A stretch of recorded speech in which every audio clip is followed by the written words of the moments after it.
Hey church, welcome back to the Just Like You podcast. We are happy you tuned in this week. We're on season 3, episode 6. Welcome back. Six. Great. You're on the pod with Sorzy And MJ. and we got a very special guest. Very special. All the way From Barrie, Ontario. from Barrie. 4th year at Mac. And also Hamilton, Ontario. Lives in Hamilton. We got Joe. I don't know your last name. Joe. What is your Lawton. last name? Lawton. Lawton. There we Joe go. Lawton. Joseph name. Paul Lawton. Very special. JP. JP for short. Welcome. Thanks for How's your coming day on. going? Oh, she's not too bad. Just Yeah. studying. She's and chilling. Interviewing. Interviewing for what? It was just with my thesis supervisor. Oh, Mm. dang. This guy got the med apps, but Get out of here. What were you, Shorzy? What'd you Sorzy. say? My last name is Soros. you can tell this guy hasn't been tuning into the pod, Yeah. man.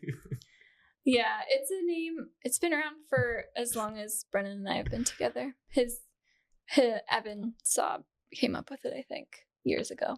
2 years ago. You probably got it from Shorzy. He's a big I don't hockey know. fan. Maybe. Yeah. What's your nickname? Oh. Joe. No, we're not going to go through that. No, like in hockey, they always called me JoJo or Joey or J-Dust, something like that. Are you You're- Dust? No. Well, So you're a hockey fan. What's your team? oh, Leafs, bleed blue, baby. Oh. That's nice. Yeah, tell your fiance that. I think he knows, actually. He did tell me You that. better I already knew, yeah.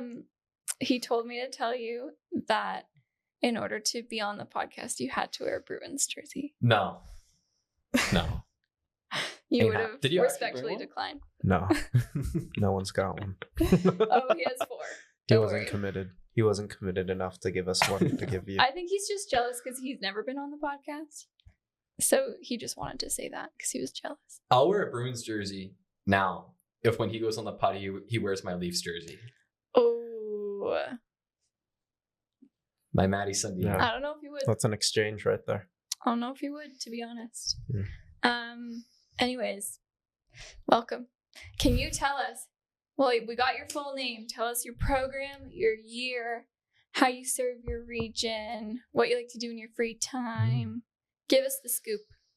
Oh, okay. I am a 4th year health science student at Mac.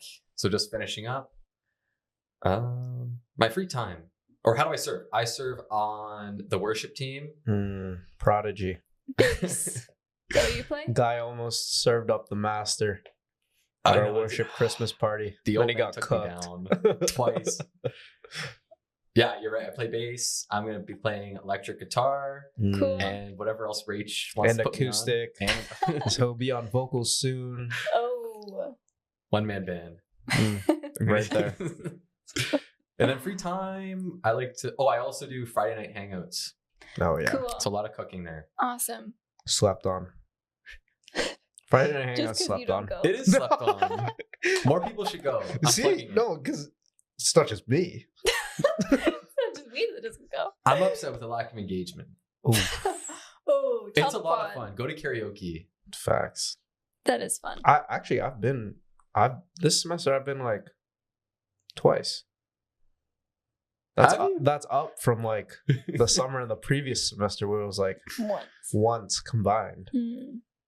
I work a lot of Fridays. I just go all the time. I have no friends. That's the only reason I go. Because you got family. I got family. You got brothers. Got the bros. Mhm. And then occasionally do food team, but free time, I like to work out, play squash. Are You you play nicer than squash? you, Sean, at squash?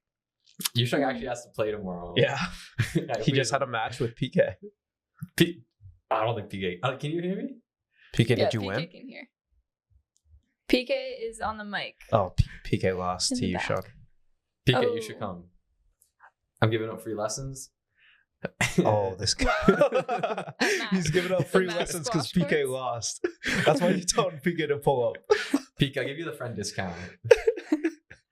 I'll shave off 20 points for you. And after that, I like to have a lot of pallet fires in my backyard. I hope the city of Nice. Hamilton doesn't hear this. I think it's allowed to have open fires. Yeah, 100%. You Yeah. just have to have the hot dogs out. I always have marshmallows out. Oh, nice. True. Wow. That's the full scoop right there. Mhm. I know Joseph Paul Lawton to the extent that anyone else can now. That's Mhm. everything you need to know. We can end the pod. And we're done. So I know the ice is kind of broken now, but we're gonna break it even more with a really great icebreaker question. All thanks to ChatGPT, Here we go. and came up with a good list for us. So, you've got a nice fit on today, but we really want to know what's the most embarrassing thing you've ever worn. If it's not one of the beer articles of clothing that you have, Only the people watching the video will understand. or if you've seen Joe in at gathering or Friday night hangouts in his beer shirts. I'm going to bring one next time. Friday night hangout. See me there. Miller Lite, But- High Life. I was trying to get sponsored for so many years. They don't respond to my emails anymore. They're like, You know "This- what? They this don't guy need to." again." So, what would you say is the most embarrassing thing you've ever worn? Oh, it was recently. So there's a Gymshark sale, Okay. and I really wanted this tank top. Panache inspired me. Oh, the spaghetti strings? Oh, No. gosh. So I had this tank top that I wanted to get, but it was sold out. Okay. So I got the next best thing, and I bought it online, so I had no idea what it looked like. So I bought it. I get it in the mail, and I go Was put it up. from Gymshark or the AliExpress dupe of No, Gymshark? no, it was Gymshark. Okay. So I wake up in the morning. It's dark. I don't see what I'm putting on. I throw it on, and I go to the gym, and I'm feeling hot, so I take it off, and it's this tank top, which I thought would have been like a 2-inch cut. It was like a 1/4-inch cut. You could see everything. So it was is the so spaghetti bad. straps. It was so bad. Was it the... I should have gotten dress coded. It was awful. I feel like they don't really have dress code at the gym. They used might to. after they saw that. It was so bad. If they do have a dress code now, it's because of Joe. It was bright orange. Like Whoops. everyone saw it. I put my sweater on after 2 seconds. I was like, I can't wear this. I'm glad you had an answer right away. I might give it to Panache. Honestly, we'd probably fit some. Panache, it's size large. If you're listening. I don't know if he's a He'll listener. listen to this one for Yeah. sure. Free shirt. That's good. Okay. Bright orange gym shirt. You'll never see Joe in that again. Mm, No. that's good. Tune in next week to see MJ in it. MJ tries on. No. Yes. I'm okay. I'm okay, church. I can give you. We 10 don't want to get reasons dress why. coded as a church. We're good where we are. What's next? Oh, yes. So after the icebreaker, we'll always go to the most influential piece of scripture in your whole walk with Christ. Mm. Do you have an answer for us? Yeah, I was just talking to Josh McMullen. Hold on, I'll pull it up.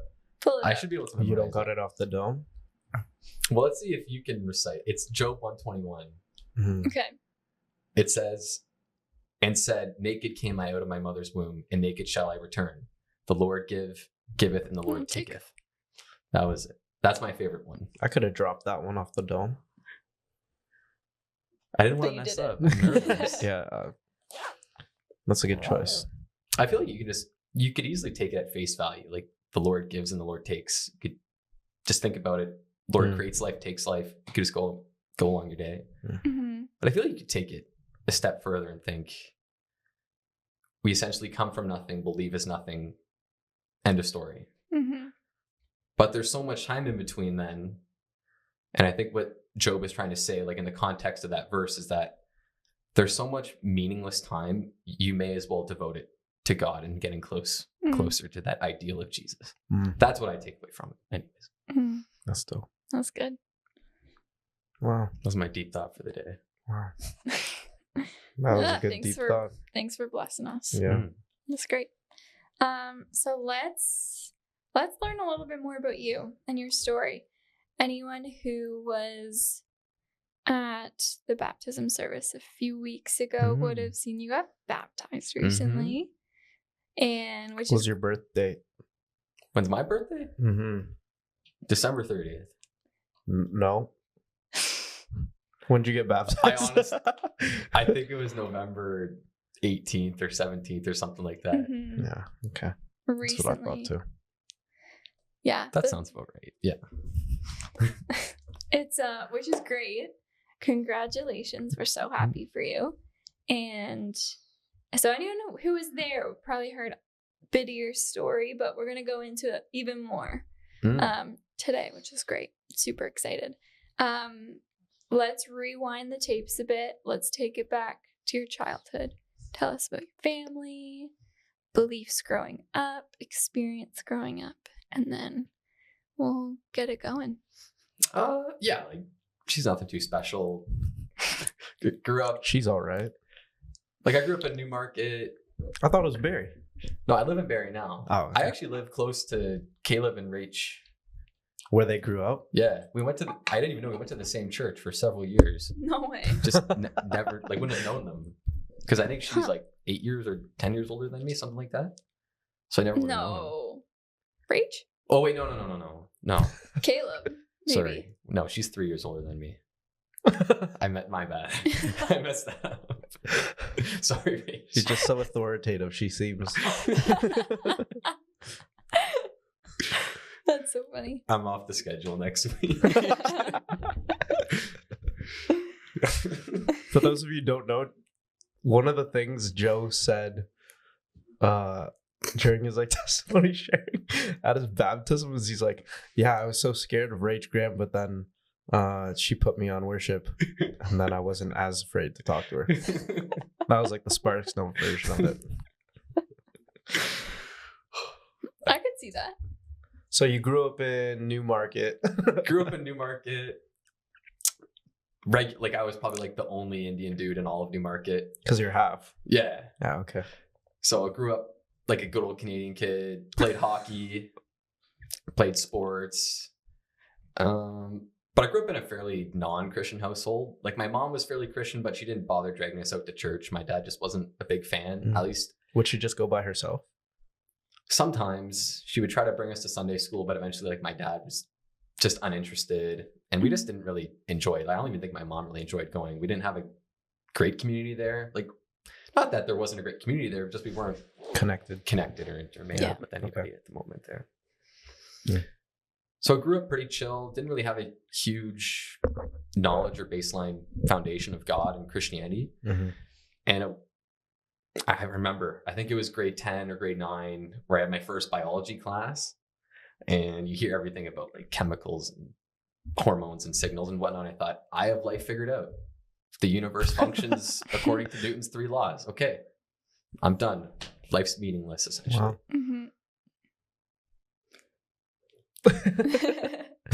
That's and how long did you adapt that framework, would you say? I must have had that going for like, I was probably too stupid to have any thoughts up until grade 9 or 10. Sorry, context. I was born really late, like December 30th. So I was always a year behind all my other classmates.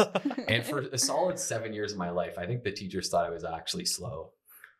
I probably was slow, but there was a valid excuse. I was just a year younger than everybody. I might still be slow. I don't know. I remember parent-teacher interview with Miss Lawton. She's like, Miss Lawton, your son's a bit, I think he's a bit on the slow side. No way your teacher said that to you. I'm surprised I didn't get held back. It's a small miracle. I'm also a December baby. I don't know if that was my experience or not. Oh, and I was always so short. Oh. They called me Stumpy. I've heard that one too. The hockey locker rooms go crazy. Just a cesspool of horrible names. Oh gosh. So sorry. So you said you kind of grew up in like a cutthroat kind of lifestyle, like even before university. Do you feel like those things were like part of that? What do you define as cutthroat? No. Or kind of like competitive or It was more in yeah. university. oh, but- okay. Even slightly before that, I was born very late. My brother is 6 years older than me. My sister's 8 years older than me. I was definitely an accident for sure. So I was always looking up to them and seeing their life play out and think, I have to do what they're doing, but only I have to do it better. Okay. They set expectations for me, and if I didn't exceed them, then I was just a waste of time Mm-hmm. or a waste of resources and energy. And even at hockey, I was always so much smaller and weaker than every other player. Mm. So I always felt like I had to try twice as hard just to keep up. Even in school, I had to do tutoring and math help. I went to Kumon for years. I'm actually still dog water at math, but anyways, beyond the point, it was very cutthroat, Yeah. Mm-hmm. or at least it was in my head. I have a feeling it probably wasn't. So how do you feel like that shaped your decision? Because you're in health science right now. Did you feel passionate towards going into health science and going toward to McMaster? Or was it just trying to find the best thing you could attain? I was passionate about going to health science, not for learning anything health science related, but primarily for the prestige of it almost. Okay. Everyone was like, oh man, I want to go to health science. It's so cool. It's competitive and whatnot. And Has such a low acceptance rate. And, yeah. And I'm I don't even care what it is. Yeah. I just want to do it. Mhm. I wasn't particularly outstanding at anything in high school. I just knew I wanted to do something exclusive. Sure. Just, I don't know. I wanted to put myself on a pedestal at that point. Mhm. I was constantly behind in school. I thought, it's time, take that jump, Mhm. leave everyone behind. Yeah. And then you got in, and now you're in fourth year. Mm. And let's talk about first year and second year you a little bit. For context, COVID happened Mm-hmm. at the end of high school for you. So when you went to first year, it was back in person, at least somewhat. Semi, half and half. You're in res, and anyways, university starts. How would you describe your first and second year self? It was I don't know if you guys ever see Braveheart, where he says freedom. It was. I loved having freedom. I don't think Were your parents strict? Kinda. They caught me with a beer when I was 14 years old, and they were like, "Son, you need to put your time towards something more effective and get a full-time job." And you did? Oh, At 14. I had a full-time job at a Mexican restaurant when I was 14 or 15. Wow. And I was cutting grass for my neighborhood. It kept me out of trouble. Well, almost did, but so when I finally got there, I was like, oh man, leash is gone. Mhm. I can do whatever I want. Mm-hmm. Yeah. And you're in a program that is very prestigious, but also I think comes with a lot of expectation Mhm. of, I feel like sometimes it can be seen as almost a linear path to med school or to research or to whatever. It's there's full of high achievers. It can be cutthroat, and there's a set of expectations on you. So how did you kind of adapt to Mhm. those expectations? The academic expectations were really something I wasn't too nervous about. I'd always been used to going to class, studying, asking for office hours, TAs for questions, practice tests. The academics I really didn't have a huge problem with. I don't think a lot of students had a lot of problems with the academics. It was the social expectations, which were really tough for me, because growing up, my brother played AAA hockey, which I don't know if anyone knows, but if you play AAA hockey in South Ontario, you're the most popular person on the planet. Yeah. Everyone wants to be your friend. Every girl wants to go out with you. Everyone knows your name. They called them YSE, York Simcoe Express. And it was this red train. If you had that train on your jacket, you were that guy. And my brother was that guy. And I got to see it every single day. What did you get to? I got to AA. Oh, So I never got to, there's a difference, man. Call ups.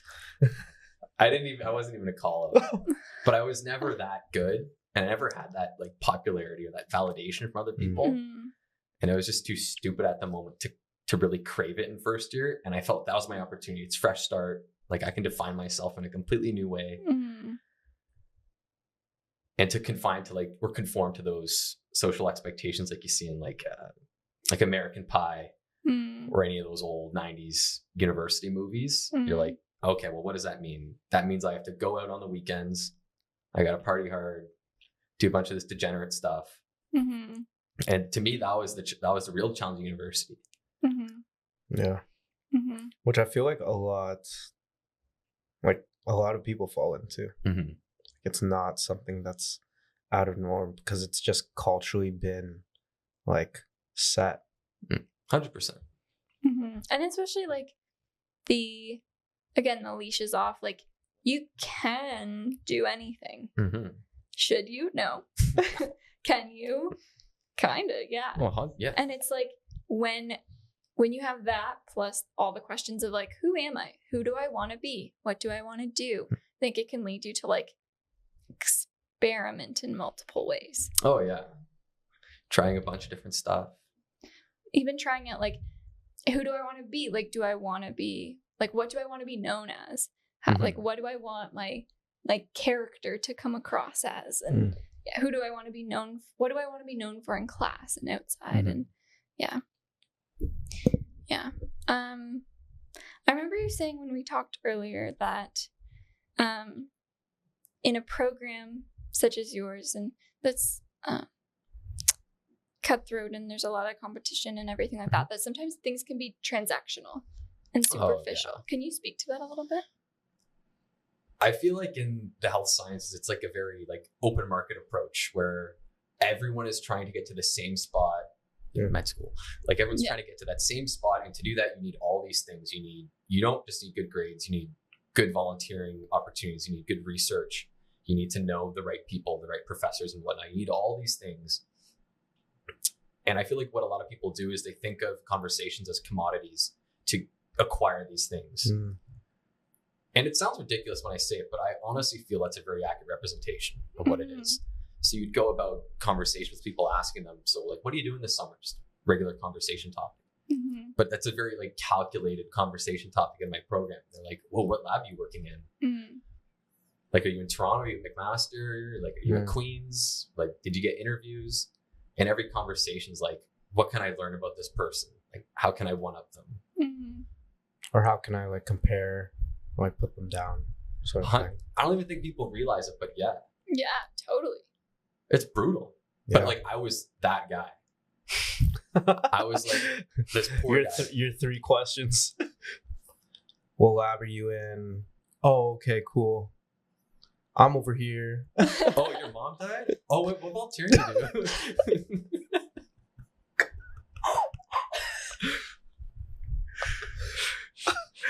Cut. That's just... But it's true. Like it's hard when things can be transactional because it's like a lot of the times it can come from a place of loneliness. Yeah. Oh, that was my biggest thing in first and second year. Like I would go out to all these stupid parties and hang with people I didn't even like because I thought that's what my brother was doing. Like, that's what it takes to be that popular, likable person. And I ended up not having any real friends or relationships or like long-lasting bonds. And I was incredibly lonely in first and second year. And like even like leading up to that, like I think it was, what would that been, 2020? Like leading up to COVID, like I was borderline depressed. I was so lonely. And then in first and second year, it got accentuated or exacerbated with all these stupid habits that I was cultivating. And it wasn't until my mom, she called me and she'd kind of been watching me develop through university. And she's like, dude, you need to like touch grass and meet actual people. Like within the hours of like 9 a.m. to like 7 p.m. And she begged me to go to Lift Church. How did she know about it prior to? She must have looked it up on the internet and said like, it's this on-campus church. It's like, it's legendary, like Robin Waller. It's legendary. My dad, I think, did business with Robin's dad and whatever. And she must have heard of or seen the Waller name and was like, you need to go talk to this guy. And I kept telling her, sure, yeah, I'll do it. didn't end up doing it until like end of my second year. Mhm. And I went to lift for like 6 months, like week after week. And every week someone would come up to me and say, "So are you new here?" I'd be like, "No, dude, I've been here for like 6 months." And it was just, I did not like it for the first 6 Mhm. months. I felt like I didn't know anybody. We're getting real on the pod. Jeremy walked up beside me and Jeremy Bradley? I like peed my pants. I was like, "Oh my goodness, this guy is huge." It's like, hey, Joe. And then Panache gave me body dysmorphia.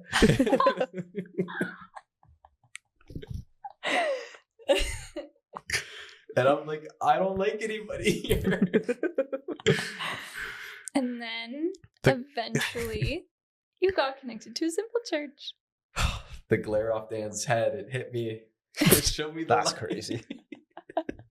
I remember one day it was during communion, and I think Steven was up and he's like, "Hey, everyone go to your simple church and have communion." And I'm like, "Oh man, I'm gonna be such a loner. I'm just gonna dip. I'm just gonna get out of here." And Dan comes up to me and he taps me on the shoulder and was like, "Do you want to join us?" And I'm like, "All right, sure, no problem, whatever." So we have the regular small talk and he's like, "Where are you from, dude?" And I'm like, "I'm from a small town called Innisfil." He was like, "No way, like that, I live right by there." And I said, "Like Mapleview and Yonge Street?" And he's like, "Yeah." And I'm like, "Do you know like a pianist and a violinist, like really good teachers?" And he was like, "Mr. and Mrs. Vinalis?" I'm like, "That's my aunt and uncle, dude." And he was like, "No way, I like babysat your cousin, That's so funny. like my cousin Daniel and Priya." So I called Priya, who lived in Hamilton at the time, and she's like, "You have to go to Dan's Simple Church, or like I will kill you." So I went. I forget what I brought. I brought some sort of food, and I met. Do you guys know Declan? Irish Declan. Irish, yeah. Yeah. Oh yeah. So I met Declan and Jaden, and I don't think John Wolf was there. Tim, engineer Tim. And I saw Declan in a leather jacket, and I thought he was the most smug guy I've ever met. Declan's the sweetest dude ever. Oh, he's a beauty. And I still thought it was weird, but my cousin told me, like, you need to go, Mhm. or else. Was Josh there at the time too? Josh McMullen would have been there. Yeah. That was so funny the first time I met Josh. What was it like? I hadn't met this guy at all. I think I was wearing probably like my Miller t-shirt or whatever. And he comes up beside me and like slaps me on the arms. He's like, "What's up, big guy?" And give you like a rub down. And I was like, "Okay." No, he didn't. Yes, he did. I was like, that was his first time ever seeing you. Yeah. Just like, man, really friendly group here. That's so Wow. Josh. He's great. And I saw Jaden there. Good food too at that simple church, I bet. So at that, like, I'd like to consider myself a pretty, like, a big cook, a decent cook. And I saw like Jaden and Dan were cooking there. And I think one of the reasons that I kept coming was I'm like, these guys think they're good cooks. Like, I need to show them up. Like, these guys don't know what they're talking about. And I kept cooking for them. Nah, bro, they're elite. When it comes to the chefs in our church, Jaden and Lubo are up there. I'm trying to get up there. I feel like I'm trying to prove myself. So they were chefing it up, and you're like, "Yo, I gotta get in there." You gotta get in the kitchen. Yeah. What stood out about Simple Church? I mean, I remember you saying that there was like just this feeling of like, I can't explain it, but I just feel like I need to go. At that point, like I told you, like in the health science, it's very transactional. It's, you talk to one person to gain something else. Mm. But I felt at Simple Church, like these guys would cook almost every single week. Mm. And I'm like, for what? Like, dude, what are you getting out of this? Mm. Like, you're putting so much time into this. For what? Like, Right. no one in my program would put like 2 to 3 hours to make like a Dan's pulled pork recipe. Like, no one would do that. Mm. They'd bring like a box of like 20 Timbits or something. Mm-hmm. And I just like, my mind was confused. I'm like, does not compute. Like, this guy is doing what seems like an altruistic act. Right. Mm. Which, through all the theories that I've gone through, doesn't make any sense. Right. Like, me and Dan, we're not kin. Like, we're not related, at least I don't think. And that was just, it flipped a switch in my head. Like, I want to be able to like, internalize that giving attitude. I want to be able to give generously without thinking in the back of my head, like, oh man, this is going to cost me so much time and effort. Mm. Mm-hmm. And that would have been in second year. And I've been struggling with it ever since. Mm-hmm. It's been really hard just to have that generous mindset. Mm-hmm. Yeah. Totally. And you kind of said that second year and a bit going into third as well. I remember you kind of saying like, yeah, I go to church on I go to church on Sundays, and it was like you make up for whatever is done during the week. And it's kind of like, oh, I can't explain it.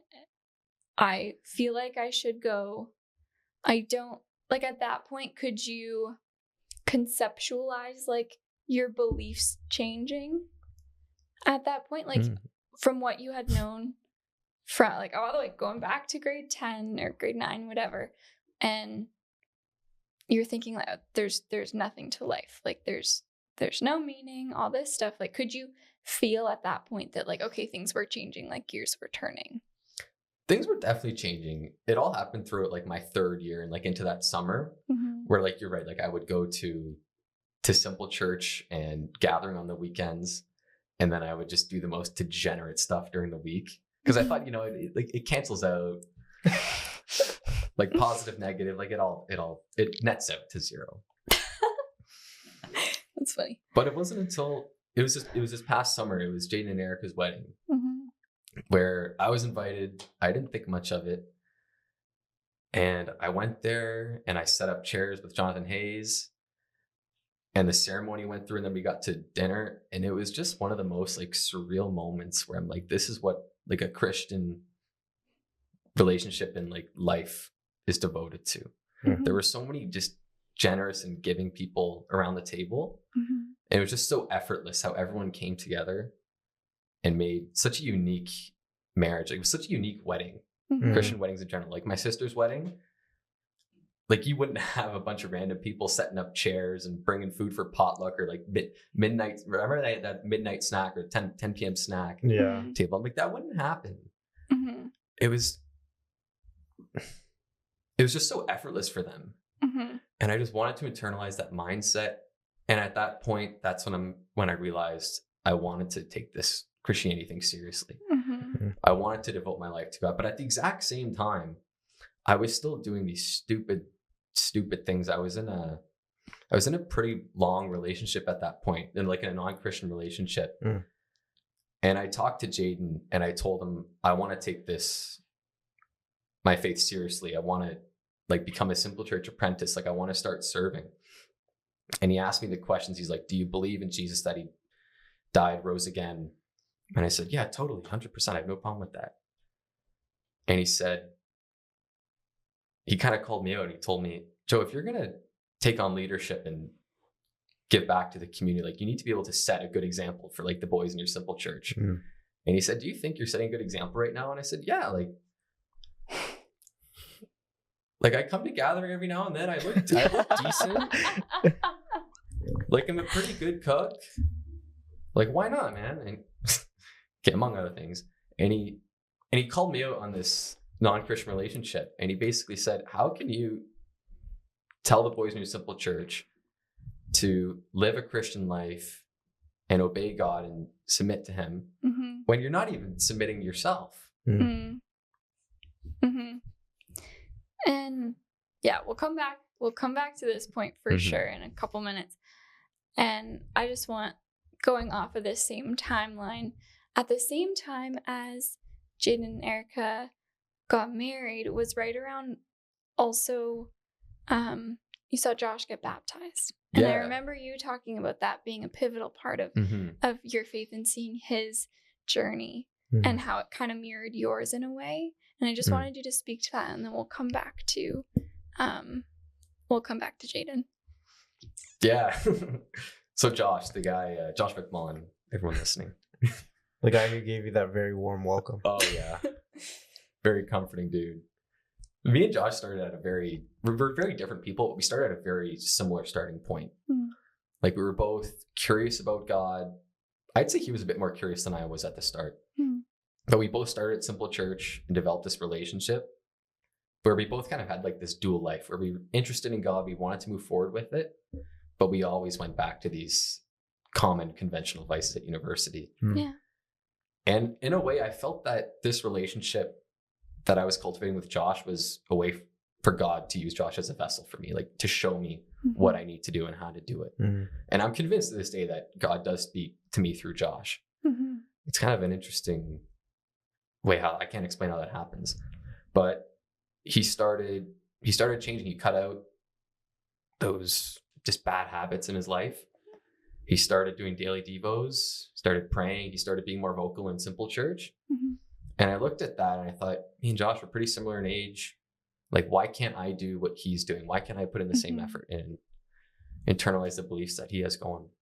And I remember you saying it was right around Hunger and Thirst last year, right after that. And I remember that being a big part of his testimony too. That was a pivotal point in his. He told me that was like that was the moment where it all changed for him. Which is awesome. Yeah. Anyways, continue. And then he decided to get baptized, and this would have been spring. And I thought about it, and I was like, man, I need to get ready. Like, I need to start putting in more, like investing more into like my relationships. And it sounds like a great thing, investing more in like your church family and your simple church, but it came with a lot of really, really tough decisions. And you have to think, like, who am I actually spending my time with? Who am I absorbing information from?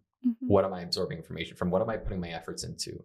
And I had to look at a lot of my friendships and relationships, or at least what I thought were friendships, and really dig into them and think, what am I actually getting out of this? And is it constructive?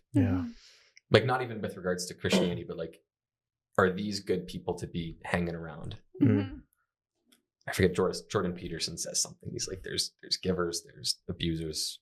And I had to think about that. I'm like, am I being abused in these relationships? And I realized I was. And it was really hard to call those relationships, like, get rid of them. And I was really lonely for a little. I still kind of am. Like, I lost a lot of friends. And sometimes, like, being at a pivotal moment in your faith means, like, when you decide to take that step, sometimes it means people will walk away. It's really hard. But it's not all bad, because I was able to get more time to hang out with people that I usually never get to hang out with, like you, MJ, Andrew Vanderstar, Andrew Mantle. Me and Andrew are always fooling around upstairs, spending more time with Boys My Simple Church. Yeah. So you lose some, you gain some. So you're at a point in, like, end of the summer,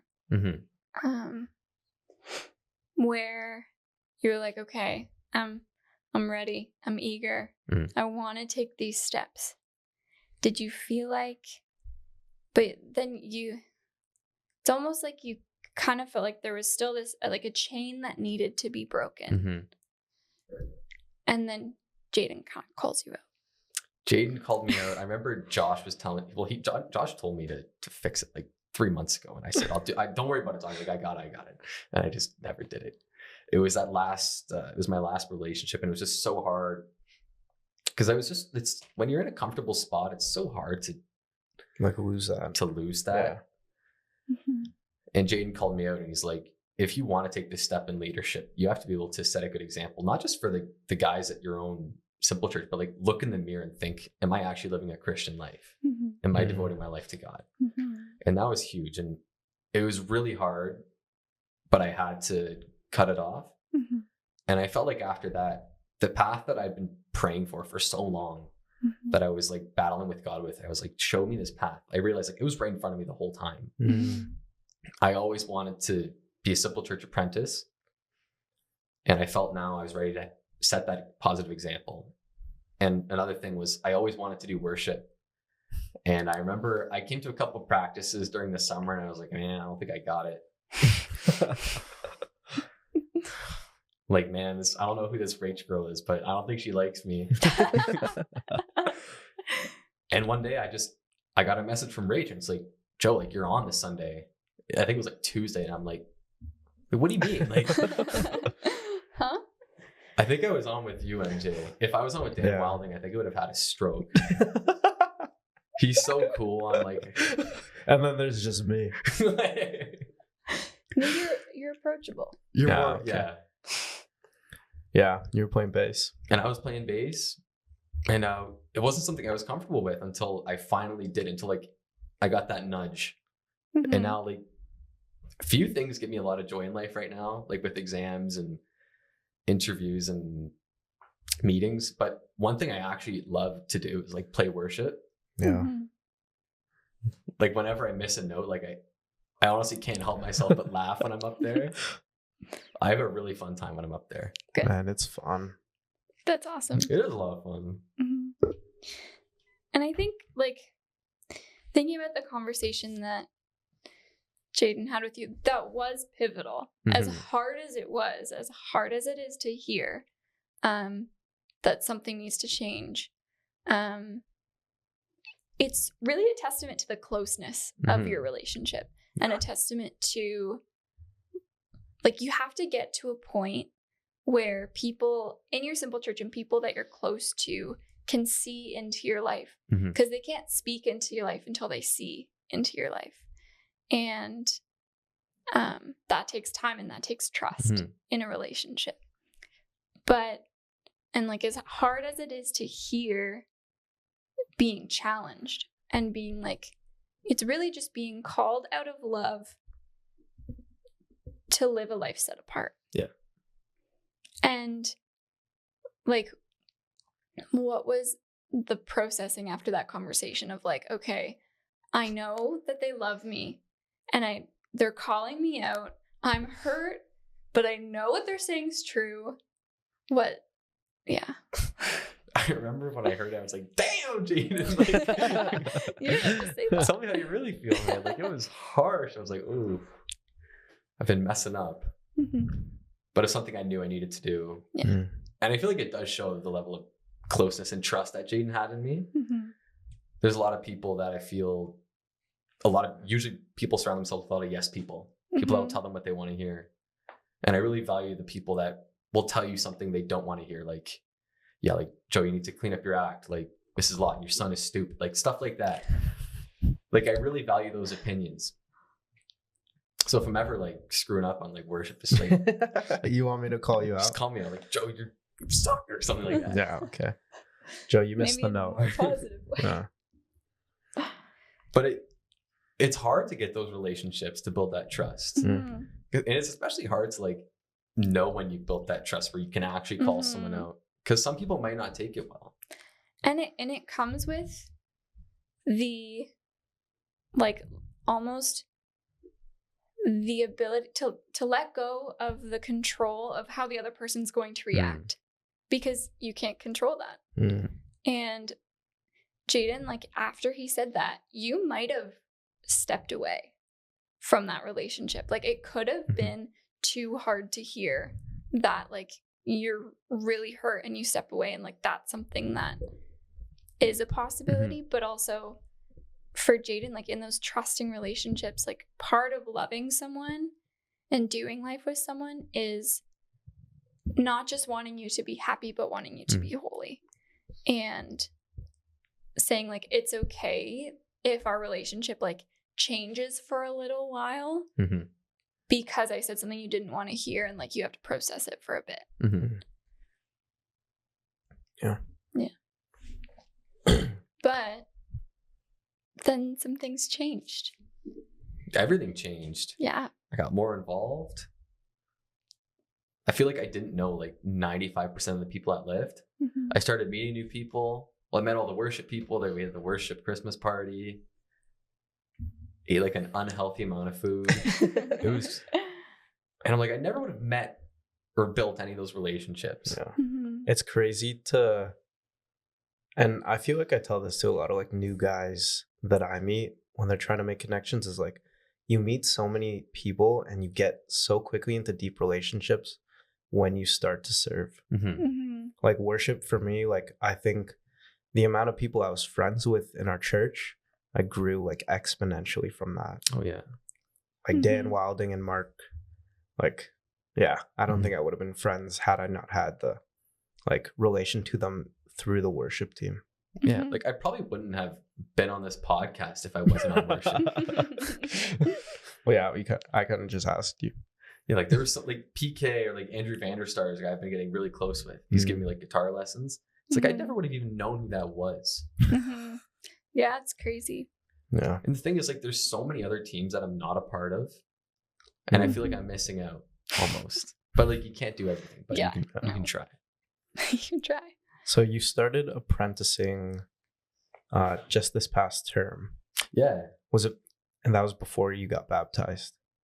No. That was after. I think that was after. Okay. Yeah. Can you walk us through like where you were at, like mentally? Like this was like after you had broken up with your ex. Like, did you just see it as like the next step? I thought like I owed it to myself to take on the responsibility. It's like I didn't go through that like traumatic event for nothing. It's like no, honestly. Yeah. It's like what would be the point if I didn't do anything with this new opportunity? And I just went into it like full force. Like I wanted to get through all those modules. Our simple church is, for context, it's massive. We have like 15, 16 dudes. Wow. And I'm like, Jaden and Dan, like they need us to send like right now. Mm-hmm.